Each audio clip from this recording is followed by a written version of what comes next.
Nouvelle semaine, un nouveau challenge, chers téléspectateurs. Bonjour et bienvenue dans l'émission Le Plateau du Bien-être. J'espère que vous vous portez bien, que votre week-end a été parce que voilà, l'amour a été dans l'air tout au long du week-end.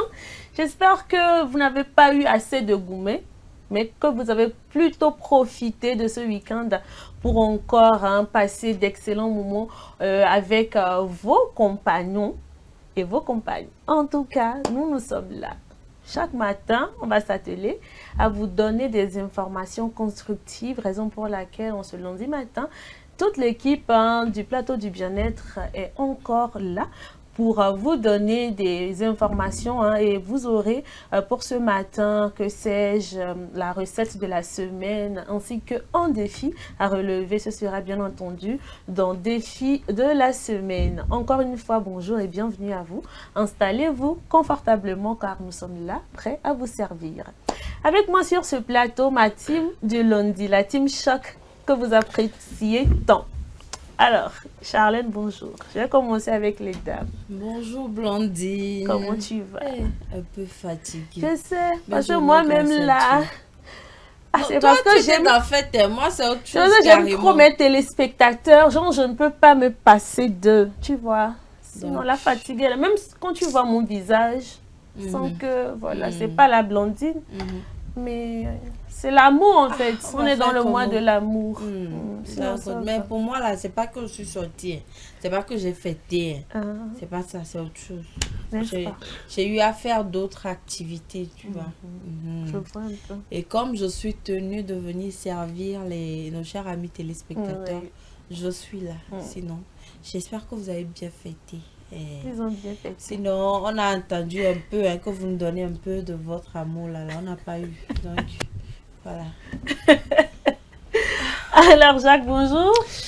Bonjour Blandine, bonjour Charlène, bonjour tout le monde. Un bonjour particulier à tous nos amis téléspectateurs qui nous suivent d'un peu partout.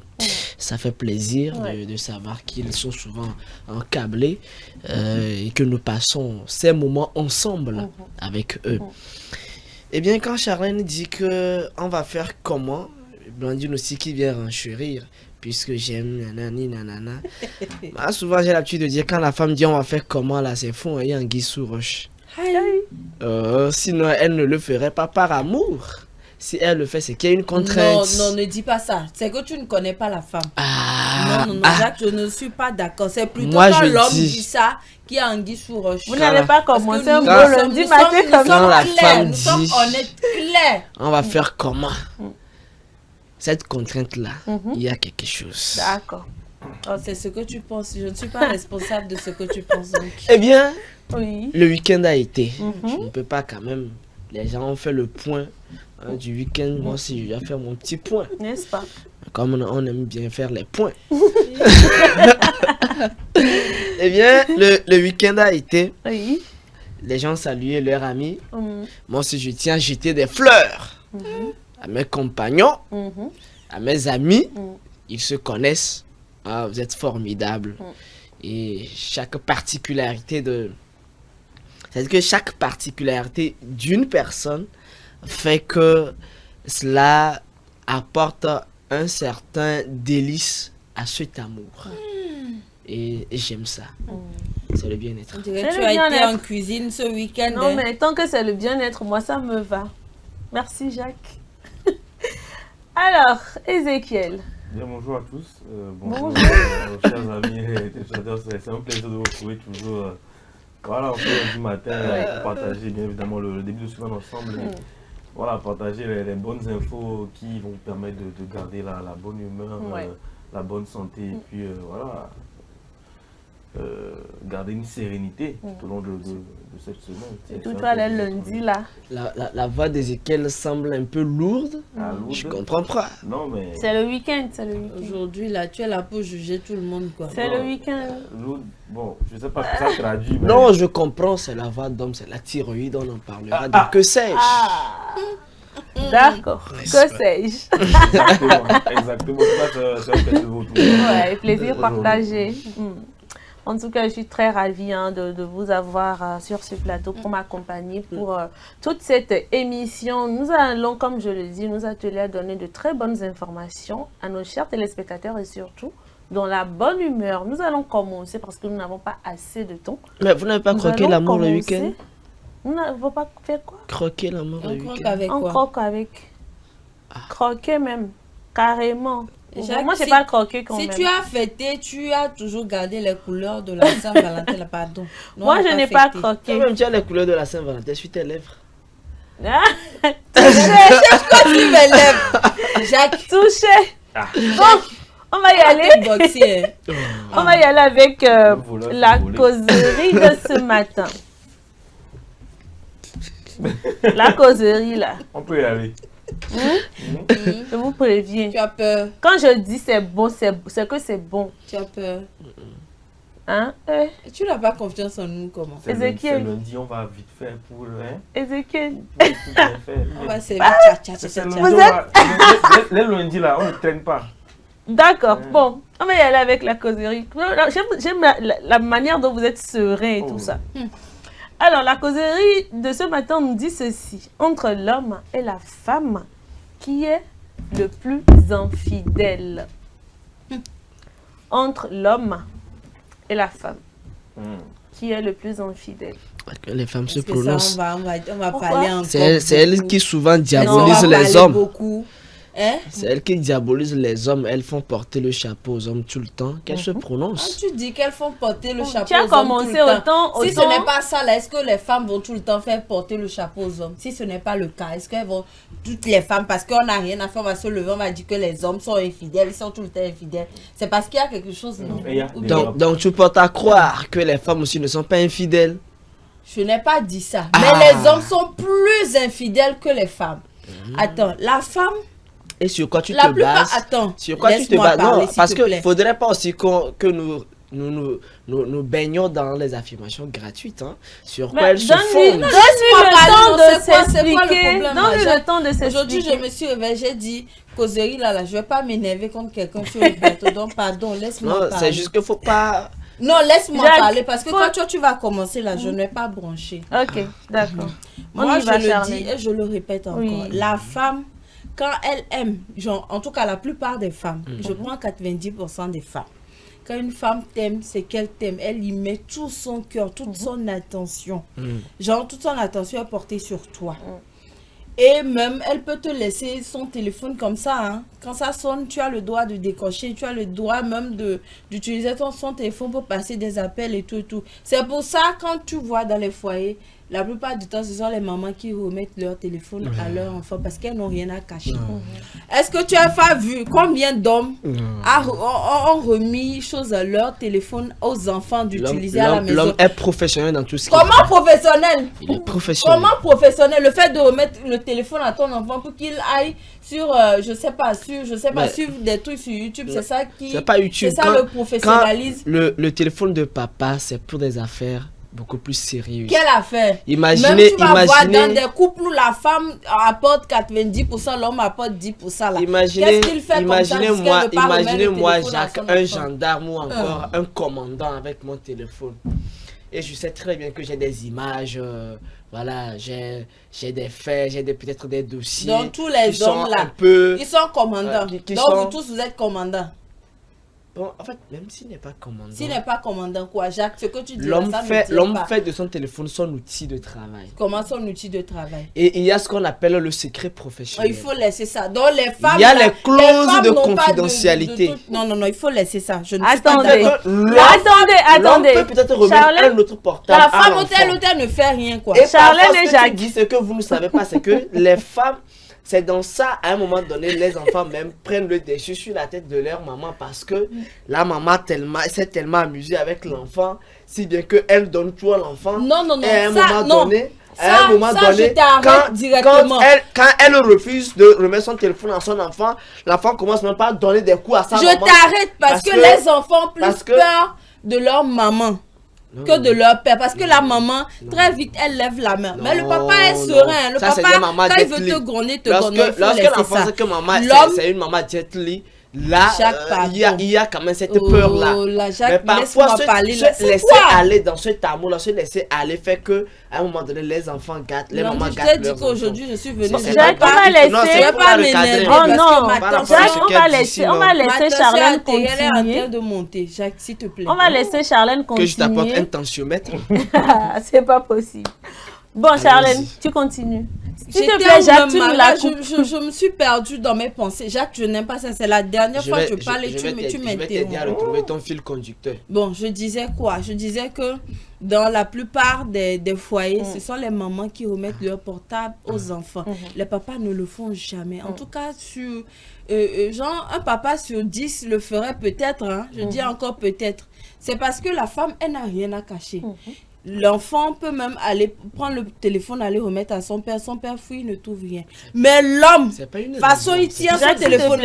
Genre, le code même là, avant de connaître le code, c'est que toi, peut-être que tu es informaticienne, tu es calé dans l'informatique, tu arrives à déverrouiller le téléphone. Le monsieur, il est là. Tu peux être avec un homme. Genre, vous pouvez aller au boulot ensemble, revenir à midi ensemble. À la maison, retourner à 14h, revenir ensemble. Il ne sort pas, genre toujours calme, il ne parle pas. Mais après, quand tu vas apprendre ce que le monsieur l'a fait dehors, toi-même, tu vas piquer crise, mourir. Il y a des cas qui se sont posés comme ça. Le monsieur est là, toujours droit. C'est lui qui donne des conseils aux jeunes du quartier. Apprenez à respecter la femme. Quand vous sortez avec une femme, il faut lui être fidèle et tout. Ce monsieur meurt, c'est le jour où il meurt maintenant. Qu'on apprend qu'il a fait beaucoup d'enfants dehors. Pourtant, le monsieur est là à la maison. Il est calme, serein, il ne parle pas et tout. Vous voyez comment l'homme est méchant. C'est ce que vous avez voulu. L'homme est méchant, mais la femme, quand vous voyez une femme peut-être qui est infidèle, c'est peut-être parce qu'elle est passée par des moments difficiles en termes d'amour. Elle est sortie avec des hommes, elle a été blessée et elle se dit... Maintenant là, moi aussi je vais commencer par briser des cœurs. Généralement c'est ça. Et puis c'est à compter au bout des doigts. La plupart des femmes sont fidèles. Parce que nous quand on aime avec le cœur. Et on y met tout. Genre c'est toute notre vie en fait. Mais l'homme, si on pouvait changer et dans le dictionnaire, homme pas infidélité, non ce serait bien. Pour le moment là, c'est bon. Ok. Jacques, tu peux y aller. Je pense que la chute de Charlène est une atteinte à la dignité des hommes. Parce que si tu te sens boule, faut te gratter. Charlène, tu vas le laisser finir, s'il te plaît. Si elle va jusqu'à dire que s'il faut remplacer l'homme par infidélité dans le dictionnaire, ça t'a touché mal. Tu portes à croire que tous les hommes sont infidèles. Oui. Tous. Et là, je dis que il y a un problème. Il n'y a aucun problème. Ça, c'est un premier aspect. Ok. Le second, si à un moment, excusez-moi les femmes, si parfois je dis qu'il arrive des moments où je comprends parfois quand cette expression qui dit la femme ne voit que le bout de son nez. D'une part, les gens ont raison de le dire. Parce que si on me dit que c'est le téléphone portable qui est synonyme de fidélité. À 90%. Moi, je dis qu'il y a un problème. Parce que les gens ont d'autres appareils, d'autres outils qui leur servent d'infidélité. Et le téléphone est clean. Tu peux même t'amuser avec, tu peux même aller au boulot avec. Mais il y a infidélité. C'est tout ça là qui fait qu'à un moment donné, moi je me dis, est-ce qu'à un moment donné, les femmes même n'amènent pas les hommes à être plus ingénieux?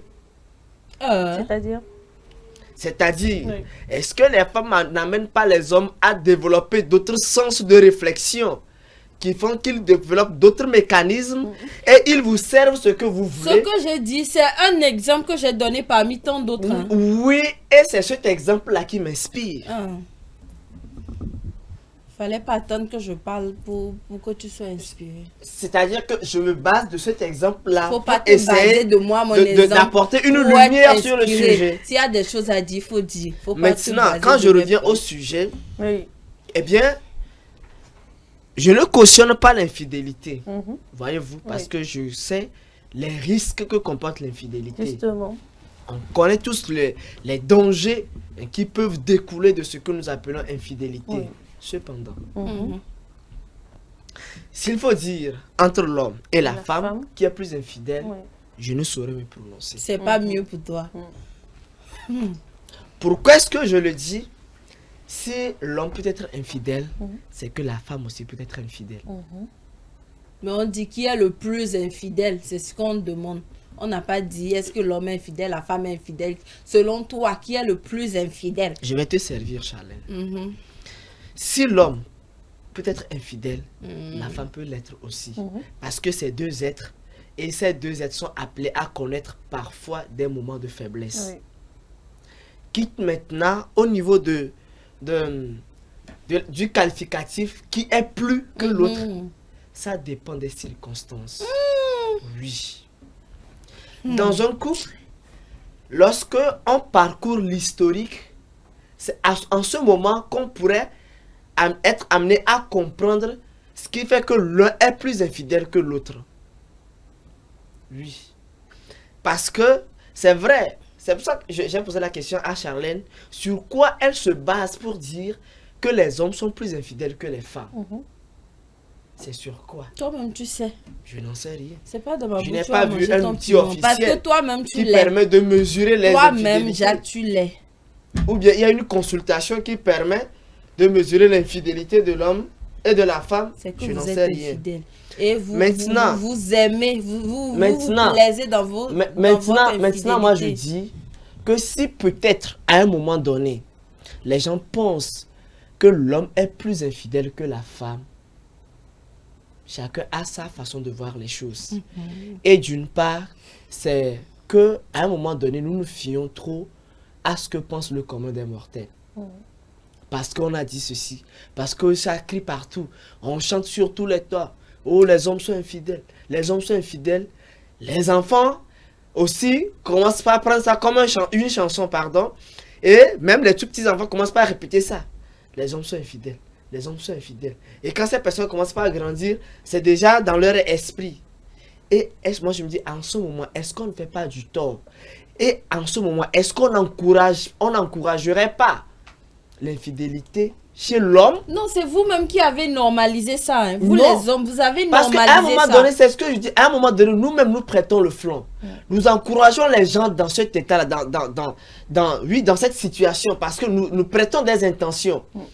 Si à un moment donné, on essaie de limiter les choses pour dire que non, il faudrait que chaque personne soit fidèle, soit ceci, je pense que ça commence par rentrer dans l'éducation et les gens doivent comprendre cela. L'infidélité de l'un et de l'autre, moi je dis c'est à relativiser. Et à un moment donné, nous ne nous fions pas trop à ce qui se dit, mais essayons d'analyser chaque fait. Et pour finir, je nous dirais que parfois, l'infidélité de l'homme dépend de la femme. Non, pardon, faut pas dire ça. Ok, nous allons prendre également l'avis de Ézéchiel qui a passé tout son temps à vous admirer. Et surtout à faire ma petite recherche, à lire un peu transversalement un petit article là vite fait sur le sujet, parce que voilà, il faut, c'est vrai qu'il faut donner son avis sur le sujet, mais les hommes mentent, hein. Les hommes mentent, mais les chiffres ne mentent pas. Les chiffres ne mentent pas, et selon une étude que moi, en tout cas, moi je viens de lire une petite étude sur internet là vite fait où 44% des femmes seraient infidèles mondialement, et que de l'autre côté, plus de 59% des hommes seraient infidèles. Ce qui, selon les chiffres, bien évidemment, de base, nous disent que les hommes seraient plus infidèles, seraient plus infidèles que les femmes. On est d'accord. Ce sont des statistiques. On est d'accord. Et les statistiques laissent toujours une marge d'erreur. Laisse-le parler, je vais aller au bout. C'est pour les aider en fait. Et on m'a dit qu'il y avait une étude, en tout cas j'ai lu qu'il y avait une étude qui est liée intrinsèquement à l'autre étude par rapport à l'infidélité, qui est l'étude sur la jalousie. C'est-à-dire que la jalousie maladive qui entraîne le fait de penser que son homme serait infidèle incessamment. Et donc, on a, comme par hasard, dans cet article, que plus de 69% des femmes seraient très jalouses, rien qu'à l'idée de penser, je dis bien rien qu'à l'idée de penser que leur homme serait infidèle. Et que seulement dans l'autre balance, c'est-à-dire chez les hommes, seulement 29% des hommes pensent à l'infidélité de leur femme. Ce qui nous donne une marge voilà, très très grande entre l'homme et la femme. En termes de jalousie, voilà, qui pourrait entraîner... Pour la jalousie, là, ça c'est... Voilà.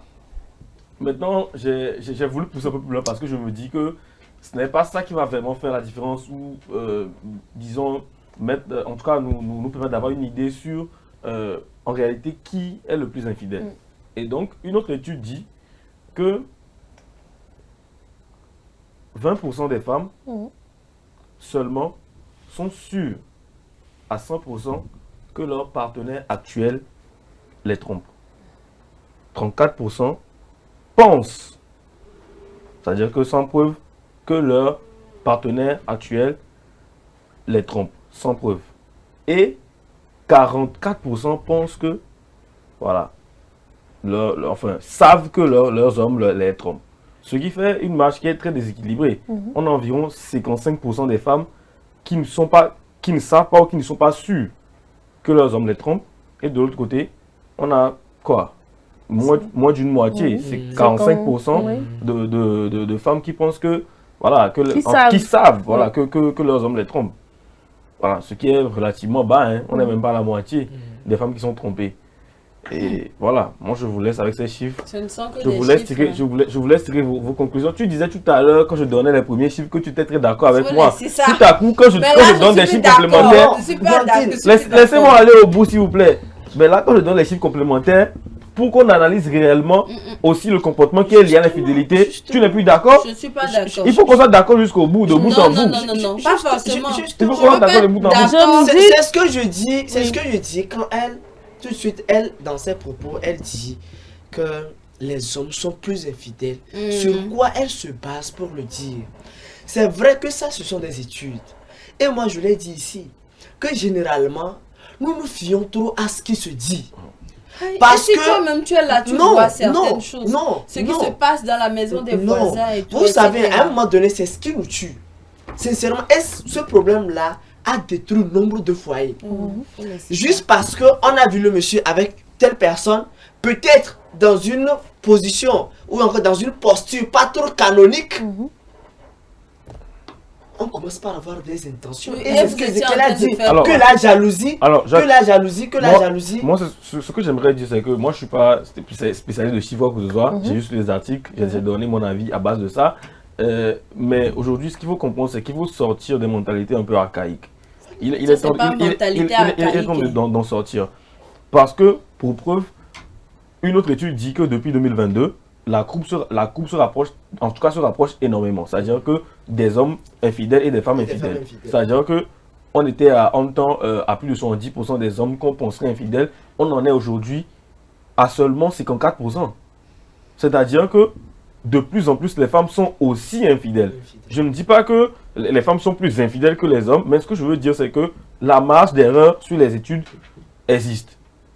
Et donc, on pourrait bien balancer de l'autre côté que de l'autre. C'est-à-dire qu'on pourrait aller peut-être jusqu'à 60% chez les hommes et peut-être revenir à 40% chez les femmes ou monter à 50% chez les femmes et être à 50% chez les hommes. Et ça pourrait être du 50-50 aussi. Donc, pour moi, il y a trop de facteurs qu'il faut relativiser par rapport à ce fait-là. C'est-à-dire que aujourd'hui, l'infidélité n'est plus une question de genre. Hein. Ce n'est plus une question de genre. Tout le monde peut tromper tout le monde. C'est-à-dire que la femme peut être aussi autant infidèle que la femme selon peut-être l'environnement, selon peut-être la situation vécue, selon peut-être le statut matrimonial. Il y a tellement de facteurs qui peuvent intervenir. Donc personne ne peut détenir la réponse exacte à cette question. La femme trompe rarement. Je reviens là-dessus. La femme trompe rarement. Pour finir, ça ce sont des études. Reste maintenant à voir.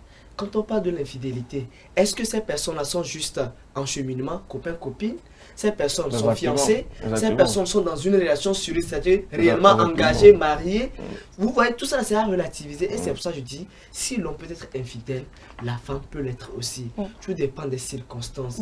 Mais si on se fie trop à ce que se dit, parce que tout le monde dit l'homme infidèle, on crée déjà un déséquilibre et amenons nos enfants à comprendre que tout le monde est appelé à cultiver des vertus et ne pas se fier à ce qui se raconte. Parce que vous avez normalisé le fait d'être infidèle. Donc c'est ça. En tout cas, je savais que pour ce matin, on ne serait pas d'accord, ça c'est certain. Moi, comme d'habitude, je vais rester neutre. Je vais rester neutre face à la causerie du jour. Je ne saurais avec exactitude dire qui entre l'homme et la femme est le plus infidèle. Parce que autant les hommes que les femmes sont infidèles. Donc, voilà. Courage, comme c'est mon mot quoi. Courage à tout le monde. Pardon, tu peux arrêter de menacer la dame là. C'est pas facile. Je la menace pas. Tu peux tout dire. Tu peux tout dire. Non, tu peux tout dire. Tu peux tout faire, c'est ça. Autant les hommes que les femmes sont infidèles. Personne ne le dira, le contraire. Qui est le plus? Ce n'est pas une histoire. Ça, je ne saurais le dire avec exactitude. Donc, voilà. C'est donc tout. C'est donc tout pour la causerie de ce matin. Nous allons marquer une pause et revenir juste après.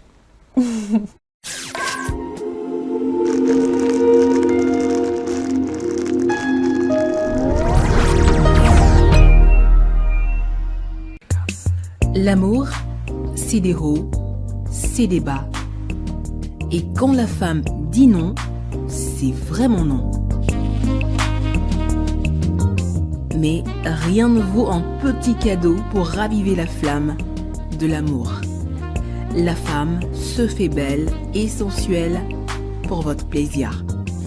Claudia Lingerie, nous disposons de toute une collection de sous-vêtements haut de gamme pour hommes, femmes et enfants à un bon prix. Soyez ceux qui portent des sous-vêtements confortables. Claudia Lingerie, nous sélectionnons pour vous de la lingerie fine de qualité pour sublimer vos soirées. Claudia Lingerie, sur la route d'Agbalépédo, juste à côté du monument Grand Œuf Blanc. Infoline 00228 97 01 03 03 0228 97 01 04 04. Claudia Lingerie, l'élégance a une adresse.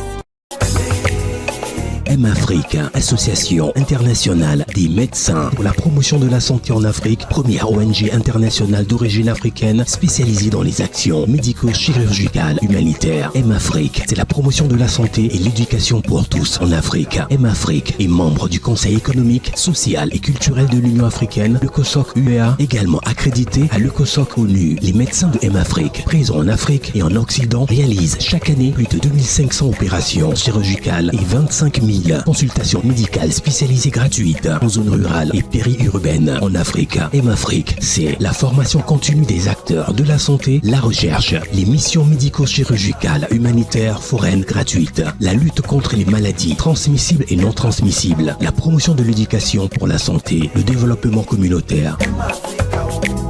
M-Afrique, une nouvelle vision de la solidarité africaine. M-Afrique, c'est amener l'hôpital vers les populations rurales et vulnérables. Le 35e numéro de Dagon Magazine met à l'honneur Claire Regina Meyo-Kwenom, militante engagée et infatigable défenseur des droits de la femme. La rubrique santé de ce 35e numéro nous parle des vertus du paix, la flatulence, signes et indicateurs d'une bonne santé et ses symptômes de maladie. La rubrique bien-être de son côté nous laisse découvrir le pouvoir de quelques plantes, leurs vertus insoupçonnées et leurs propriétés bénéfiques. Dagon, c'est aussi plein d'autres rubriques pour prendre soin de notre santé. Dagon Magazine, le magazine de la femme togolaise pour la femme. Téléphone +228 70 86 44 44 70 26 60 60 Lomé, Togo.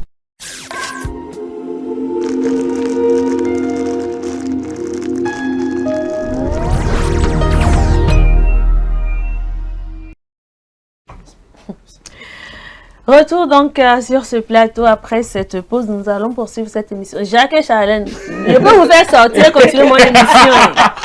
Est-ce que vous savez, ça va la cause est finie depuis. C'est lui qui fait ça. C'est quoi votre problème? Moi, je suis Ça calme. continue C'est même lui pendant qui la fait pause. ça, je suis calme. Si vous ne voulez pas continuer l'émission là, remettez vos rubriques à Ezekiel et puis vous Moi, sortez je suis calme, c'est lui. tranquillement ou bien carrément vous vous échangez de place. Il y a un doigt qui pointe l'autre.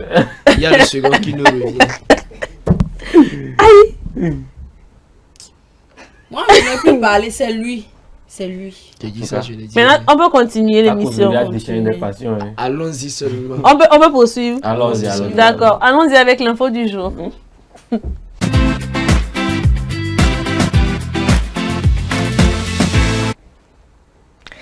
Vivre avec un handicap présente des défis uniques, mais certaines personnes vivant avec un handicap affirment que la résilience, la détermination et le soutien peuvent aider ces personnes à s'épanouir. Les précisions avec nos confrères de VOA Afrique. Delphina Nantumbo étudie l'éducation et l'action sociale à l'université pédagogique de Maputo au Mozambique. Elle souffre d'une paralysie cérébrale qui affecte ses capacités de mouvement et d'équilibre. Malgré cela, Delphina a créé une association appelée Flicker of Inclusion Association pour aider les personnes comme elle. J'ai une association qui aide les gens comme moi. Je les aide à comprendre qu'ils peuvent aller à l'école, qu'ils peuvent travailler et avoir une vie normale. Julia Francisco, la mère de Delphina, l'a soutenue tout au long de son parcours. J'ai reçu des commentaires de parents qui m'ont dit que Delphina était venue pour nous sortir de l'ornière. Nous ne savions pas quoi faire de notre fils, mais grâce à la visite de Delphina, nous avons pu voir que notre fils était également capable.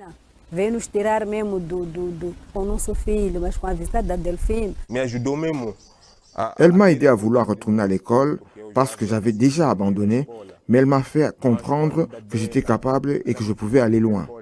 Nantumbo dit que ce genre de commentaires lui permet de continuer à avancer. Les filles handicapées ont rencontré plus de difficultés, d'abord parce qu'elles sont des femmes et ensuite parce qu'elles ont un handicap. Mais elles peuvent faire des milliers de choses.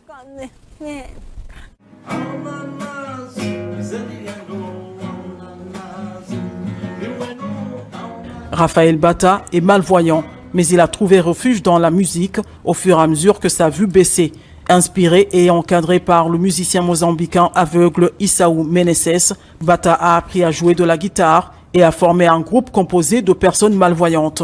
Il a obtenu un diplôme en journalisme et travaille en tant que coordinateur des activités de plaidoyer et présentateur sur DIF TV, une organisation non gouvernementale mozambicaine à but non lucratif qui promeut une participation sociale inclusive. C'est toujours un grand défi d'être une personne handicapée parce que la société ne respecte toujours pas les droits des personnes handicapées. Malgré les obstacles, Bata et Nantumbo affirment qu'elles sont déterminées à lutter contre les stéréotypes et à construire des communautés plus inclusives. Le fait d'être handicapé ne vous rend pas incapable. Cela ne vous rend pas meilleur ou pire que n'importe qui d'autre. Même s'il existe toujours ce stéréotype selon lequel les personnes handicapées sont des invalides, je me bats contre cela. Bata a créé une troupe de théâtre pour les personnes handicapées afin de continuer à se battre pour elles. Nantumbo dit qu'elle continuera à travailler pour un avenir sans limitation pour les personnes handicapées.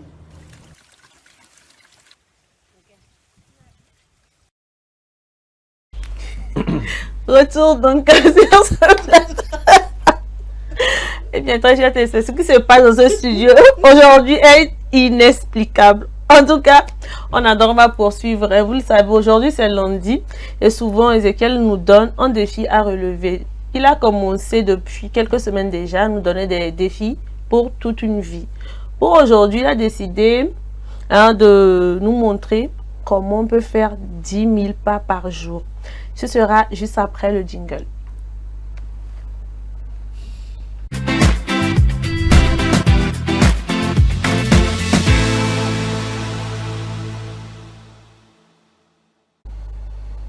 Faire au moins 10 000 pas par jour, le défi à relever pour cette semaine ou c'est pour toute la vie aussi? Pour toute la vie, c'est encore mieux.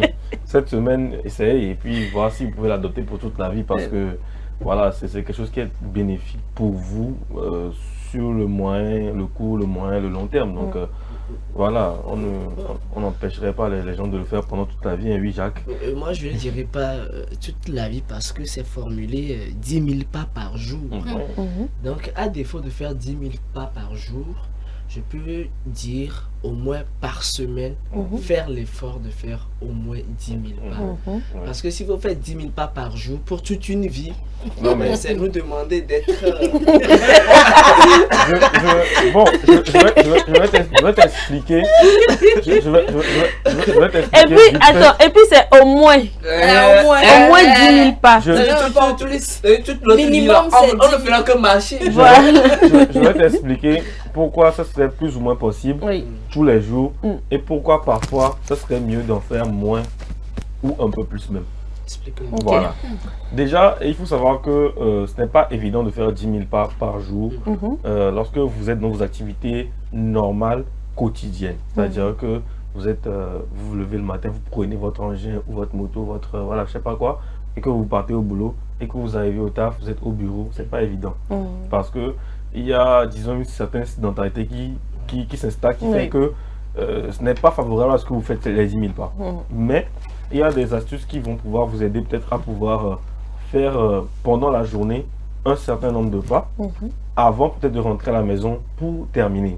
Je vais m'expliquer. Alors, c'est-à-dire qu'arrive un moment au boulot, il est judicieux de pouvoir se lever et de sortir de son bureau, de sortir de sa chaise parce que rester trop longtemps sur place aussi n'est pas une très très bonne chose. Donc voilà, le fait de se lever, de se dégourdir un peu les jambes, voilà, faites un peu le tour de votre bâtiment, peut-être pas forcément pendant la pause, hein, vous avez travaillé jusqu'à 1 heure donnée, vous pouvez vous lever, faire un petit tour voilà, dans le bâtiment, voilà, ou peut-être même sortir voilà, de votre lieu de travail et faire voilà, un petit tour et revenir, hein, peut-être même le tour du bâtiment et revenir dans votre bureau. Déjà, vous êtes énormément.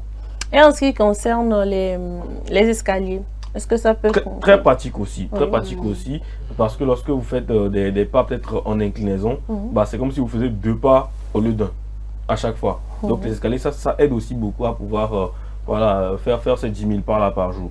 Maintenant, comment peut-être compléter lorsqu'on est arrivé à la fin de la journée? C'est peut-être aller faire quoi? 15 minutes de course, 15 minutes de course, de footing à pied, ou même peut-être de marcher.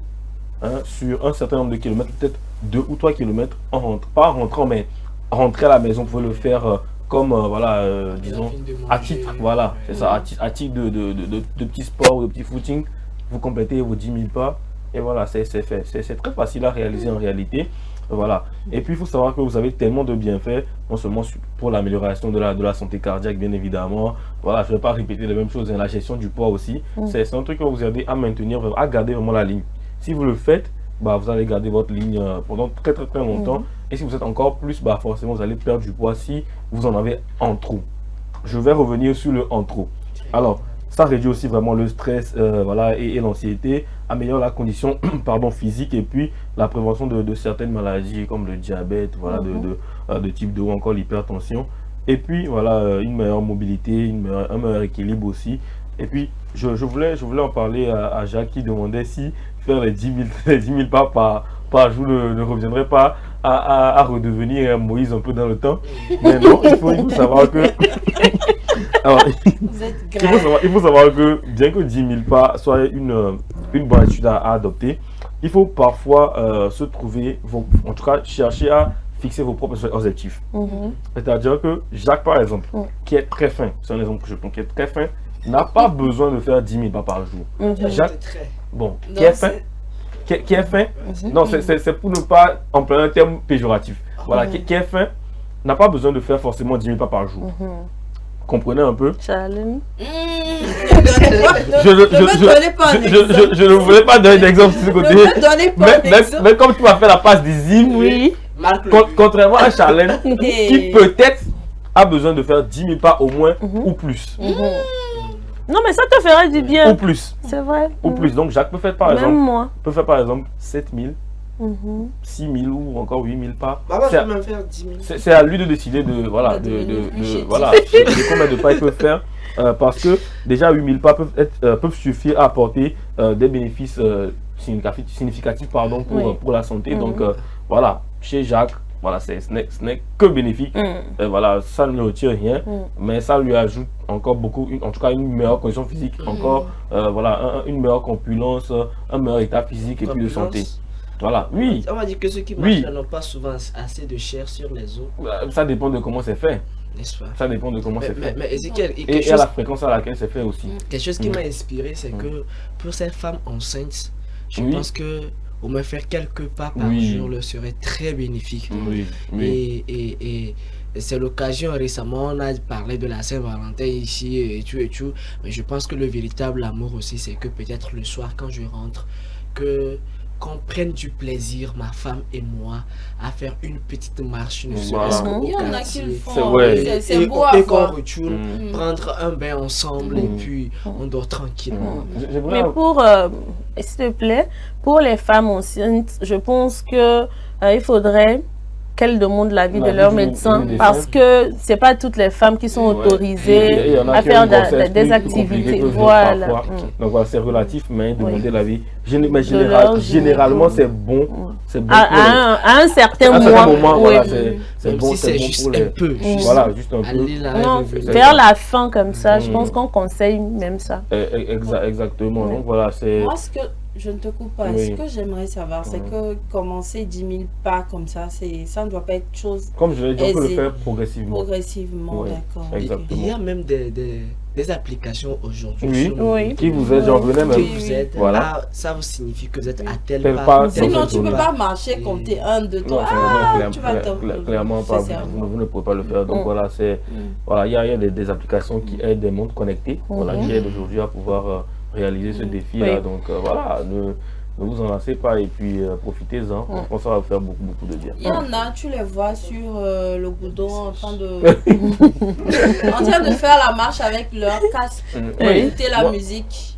J'aimerais avouer qu'aujourd'hui, au Togo, les gens se plaisent de plus en plus à sortir la soirée, surtout la soirée, à courir ou à marcher. J'en vois tellement maintenant, quand vous prenez en tout cas je ne vais pas donner des itinéraires, mais des itinéraires un peu connus, un peu connus, vous allez voir des personnes qui sont tout le temps, peut-être chaque soir en train de courir. Déjà à partir de 18h comme ça. Voilà. Et puis des jeunes personnes aussi, ça c'est très encourageant. Ça promet une jeunesse en meilleure santé peut-être à l'avenir. Donc, voilà. Merci beaucoup, Ezekiel. Merci de toujours nous motiver. C'est très important pour notre santé, notre bien-être. Continue comme ça. Je te ferai un petit cadeau à la fin. Il va nous montrer comment avoir au moins 10 000 francs, bien 2 000 francs par jour. Parce que quand j'ai lu le truc sur le conducteur, moi j'ai plutôt lu 10 000 francs par jour. Tu étais tellement ma chère, même à l'école, on nous a pas appris ça. C'est pas ici à mon crédit. N'est-ce pas? Merci beaucoup, Ezekiel. Nous allons y aller. Donc, avec, que sais-je, Jacques est très pressé. Je suis pressé.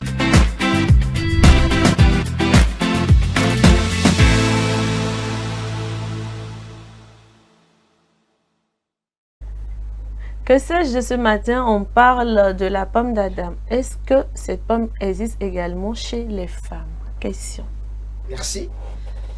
Eh bien, quand Ezekiel faisait sa rubrique, je vous amène à voir quelque chose. Quand on fait la marche, à un moment donné, on a soif. Et en réalité, il faut s'hydrater. Et quand on s'hydrate, chez les hommes, en ce moment, c'est beaucoup plus visible. Vous regardez au niveau du cou. Vous voyez quand même ce schéma-là, ce dessin-là, ce jeune monsieur-là qu'on voit qui souvent fait assez de mouvements. Contrairement chez la femme, c'est qu'on ne voit pas vraiment. En tout cas, on peut le voir chez certaines femmes. D'accord? C'est rare. Et la particularité à compter d'aujourd'hui, c'est que je vais vous narrer de petites histoires dans Que sais-je. Pour vous amener... L'histoire là, jusqu'à on va finir l'émission. Oh, on va finir. En 3 minutes, c'est bouclé. D'accord. Pour vous amener à comprendre. Ok. Il s'est passé quelque chose dans le jardin d'Éden qui mérite quand même d'être exploré. On nous amène à la jeunesse. Bien sûr. C'est-à-dire que quoi? Pour certains, La pomme d'Adam que nous avons ici viendrait du fait que... Il n'a pas bien avalé. Quand Ève a donné la pomme à Adam, quand il a croqué dans la pomme au jardin, il y a une partie qui est restée là. Et qui n'est pas totalement partie. Voyez-vous? Et d'où même le nom la pomme d'Adam. Voyez-vous? Et il y en a aussi qui racontent que quoi, lorsque Adam a mordi dans l'un des fruits défendus, à peine croqué, le ciel s'est mis à gronder. D'accord? Et quand le ciel gronda, la terre trembla. Évangéliste. Et pris de panique, d'accord, il tenta d'enlever rapidement le morceau, mais celui-ci resta coincé dans sa gorge. Comme preuve. Comme preuve. D'accord? Et c'est depuis ce jour qu'une bosse apparut à cet endroit. D'accord? Signe éternel de sa désobéissance à Dieu. À Dieu. Voyez-vous? Oui. Mais la femme, elle en a fait quoi? Pourtant, c'est elle qui a donné la pomme là. Premièrement, elle a donné à l'homme. Voyez-vous? Quant à Ève, on dit qu'elle a mordu le fruit, mais plus délicatement. C'est pour ça que les femmes savent faire les choses avec une certaine subtilité. Exactement. D'accord? Et n'a garda aucune trace apparente. C'est pour ça qu'elle nous trompe, parce qu'on ne sait pas aussi. Subtilement. Subtilement. Maintenant, quand on revient dans la réalité, qu'en est-il? On retient quoi? Est-ce que, lorsque peut-être on verra la pomme d'Adam chez une femme, est-ce qu'on devrait la diaboliser? Est-ce que cette femme-là se serait transformée en Adam? Je vous dirais non. Eh bien, anatomiquement, il y a quelque chose qui se passe au niveau de la gorge, d'accord? Et les femmes aussi sont appelées, peuvent avoir la pomme d'Adam. Oui, les femmes aussi peuvent en avoir.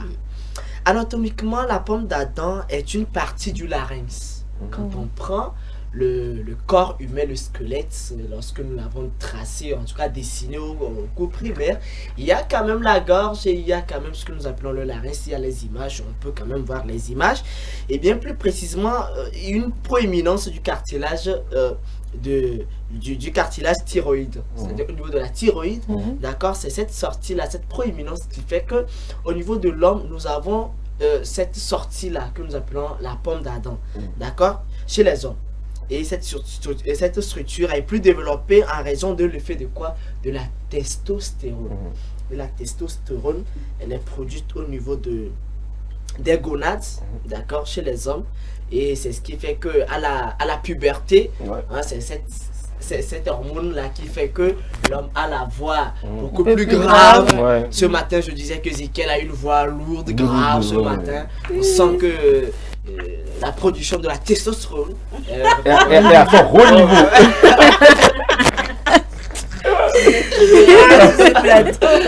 Est-ce que vous voyez? Et quand on revient chez la femme, qu'en est-il?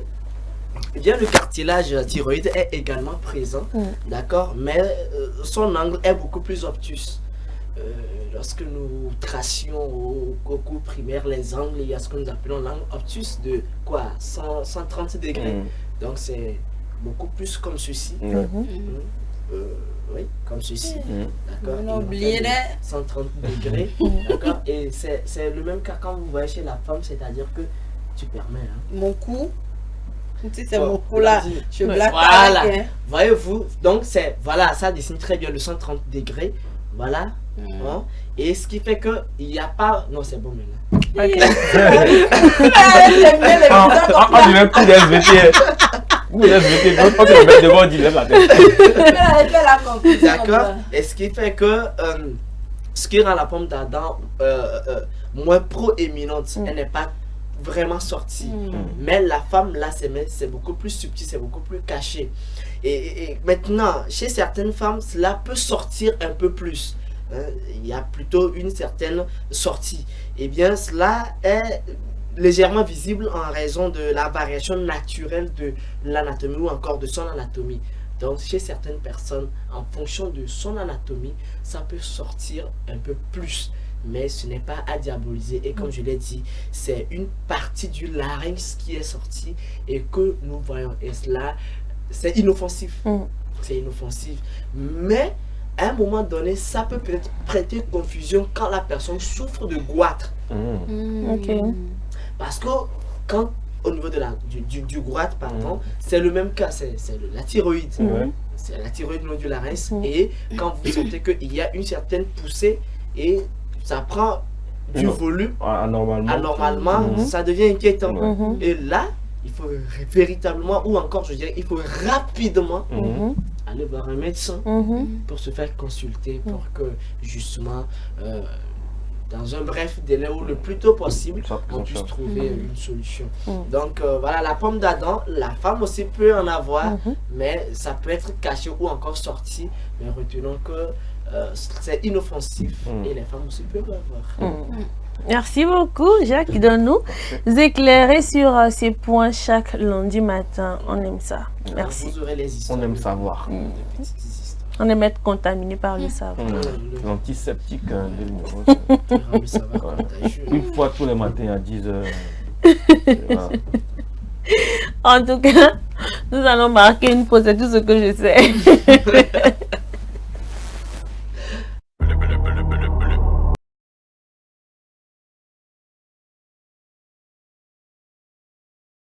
Joindre, vous faites très bien, vous êtes dans l'émission Le Plateau du Bien-être et tout de suite, recette de la semaine.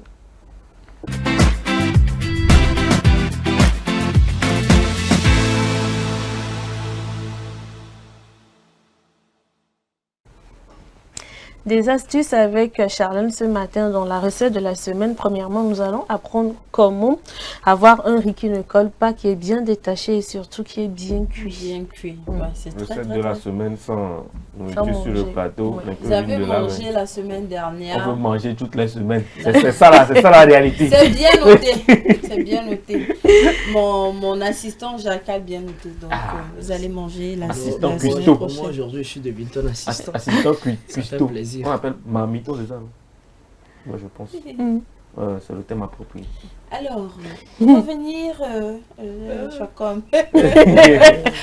On veut manger le riz. À la première astuce, avoir un riz bien détaché, qui ne colle pas et bien cuit.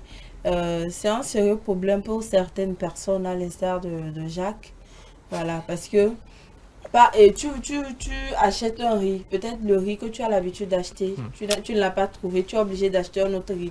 Or, pour cuire le riz, ça dépend de la quantité d'eau. Il y en a, quand tu as l'habitude de préparer, tu sais quelle quantité d'eau mettre et tout ça. Donc tu tombes sur un riz dont tu ne maîtrises pas la quantité d'eau. Qu'est-ce qu'il faut faire? Ce qu'il faut faire, c'est que tu mets petit à petit de l'eau. Mais s'il arrive que tu en as mis un peu trop, qu'est-ce qu'il faut faire? Tu prends un gombo que tu laves parfaitement, tu déposes sur le riz, tu couvres le riz. Le gombo va faire à ce que d'abord le riz soit détaché, que ça cuise bien et que ça ne se colle pas.